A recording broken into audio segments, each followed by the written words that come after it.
welcome. This is, of course, a new day and a new episode of your favorite show, Unplug. Now, this is where we give you updates on everything entertainment, sports, global news, national news, every single thing we have it here for you. This is brought to you by every NG, and my name is Judith. Now, you know how we go. We always have a story for the day. It's always something big happening, and this time around it's about Nigerians taking things into their own hands and trying to make sure that systems work. Let's not dive into that just yet. Let's go into our entertainment stories, and the first person who is up is, of course, our latest BBNaija winner, Laycon. Now, Laycon, went to the Mavins studio, and let me tell you something. This is actually the first time he's seen Don Jazzy physically. I know, right? It's not like it's mind-blowing because he's seen so many people who are out of the lockdown house have seen him. Erica has seen him, Dorothy, but like Laycon hasn't. It was really, really surprising for a lot of people. So Laycon was so humbled by the opportunity. When he got into the building, he didn't even want to enter the studio. Like, it was that bad. He was just so overwhelmed, and Ladipo kept on telling him, like, guy, come in now, come in, it's Don Jazzy. And he's like, no, I have to prostrate for my oga. It was really, really hard for me because Don Jazzy himself was like, you're a big guy, why are you bending? I beg, stand up. And at the end of everything, they had like a warm hug. But I have a question. Now, Laycon going into the studio, music.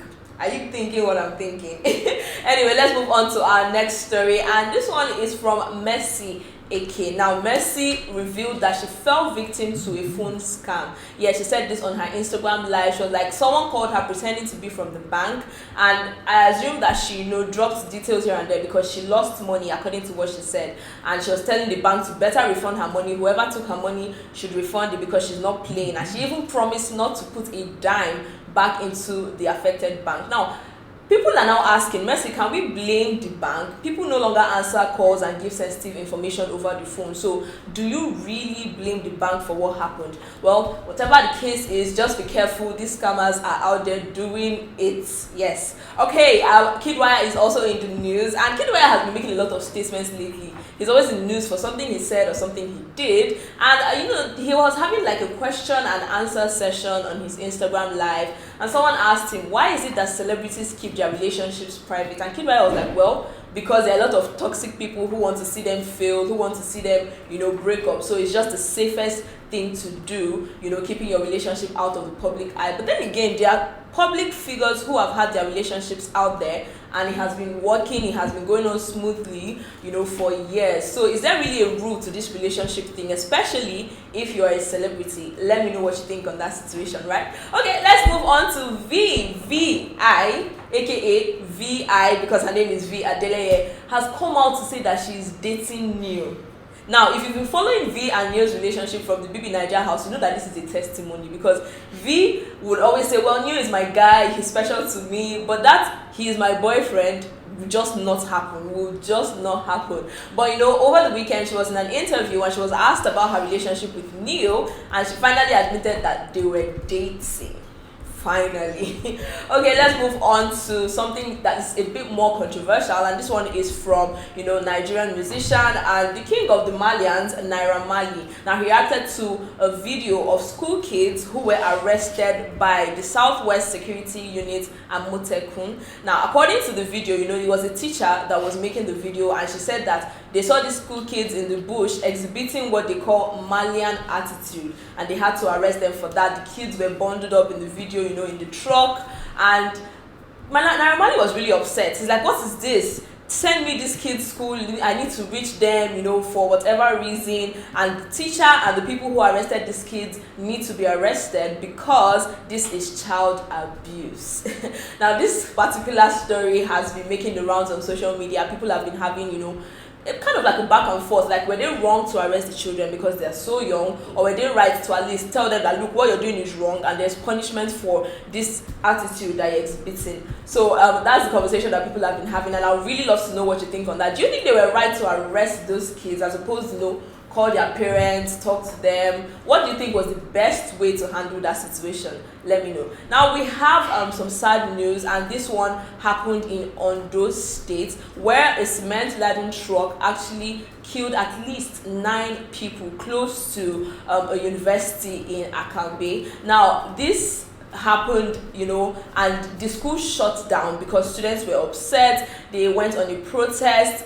There was even the reports that some of the victims were children to one mother. Yes, 3 of them were in their mother's store when the cement truck ran into the store and killed them. And upon hearing the news, their mom actually passed out and died as well. This is really, really sad. People have been complaining about the trailer situation. We've had accidents from, if it's not a tanker here, it's a trailer there, and people are really, really complaining. Now, in reaction to this, the students shut down the school indefinitely and they have gone on protest. Now, riding on that, we also have sad news that gunmen, attacked a local government in Taraba and killed the local government chairman alongside his nephew. Now, according to the reports, this man was abducted around 1 a.m. on Sunday, that was yesterday, and towards the evening, some of the officials from his office got a call to go and look for his body in a certain bush, and according to reports, his body was actually found. Yes, this gunman, nobody knows, they were unidentified. Although some arrests have been made, there is no certain names as to who carried out this attack on the local government chairman. Our thoughts and our prayers, of course, are with his family and the families of people lost at over the cement accident. Now, let's move on from that. We have something on, this herdsmen situation. Now, if you've been up to date with Nigerian news, you've been hearing herdsmen there, governors giving them an ultimatum, people saying, look, we don't want you, you're causing a nuisance. And it looks like one Nigerian, and this is actually our story for the day, like I said, one Nigerian has taken it upon himself to do this deal, like to actually chase them out of his local government area. And I'm talking about Sunday Igboho. Now, this man is from Oyo State, and according to him, these herdsmen have been constituting a nuisance, especially in his local government area, and he decided to give them an ultimatum to leave. Yes, because there were reports of killings, stealing, so many things happening, and even the people who reside in that local government area were not comfortable living in their houses anymore.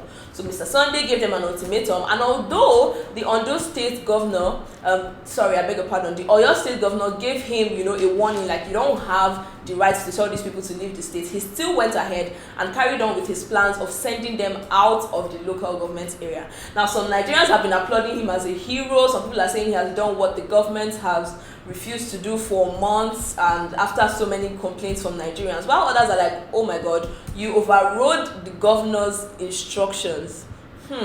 Now, there are reports here and there that this man is going to be arrested soon, but he's saying that he stands by what he did. He actually stands by his actions, like what he did, sending them away, and he's not going to go back. And then following that, we also have reports that military officers have been following herdsmen to different local government areas to kind of punish people for sending them out of their residential areas. I do not know what to make of this situation, but I would really know what you think on it, because like I said, this herdsmen situation has been plaguing the country for the longest time. We've had dialogues, we've had cries, we've had people complain of the people that they've lost, or family members and loved ones that they've lost. So what do you really make of this herdsmen situation? Let me know what you think on that. Now let's move on from that to some global news. And the former president of the United States impeachment process, I beg your pardon, I'm talking about Donald Trump, is to begin today. Yes. Now recall that this process was supposed to start maybe before the handover, but the lawmakers were trying to give Biden like a smooth passage, just make it about him and not about Trump. And finally, this process is officially starting today.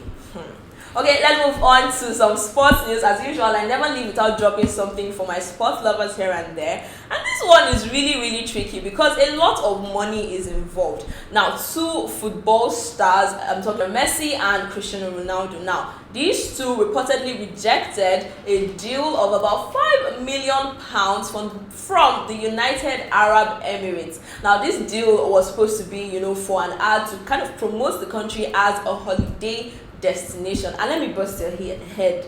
This was supposed to be annually, like this £5 million was supposed to be annually. But the stars said that they were not going to take the deal on the grounds that the United Arab Emirates has been popular for the violation of human rights, and they would not like to align their brands with that. Also on sports, we have news from Liverpool and Man U, and actually Manchester United kicked out Liverpool from the FA Cup with a 3-2 to 2 goals win. I don't know, like, so this is just the end for Liverpool. They are gone. Wow. All right, thank you so much for joining me on this episode of Unplug. My name is Judith, and as usual, this is brought to you by every NG. And until next time, I want you to have fun and stay safe. Bye.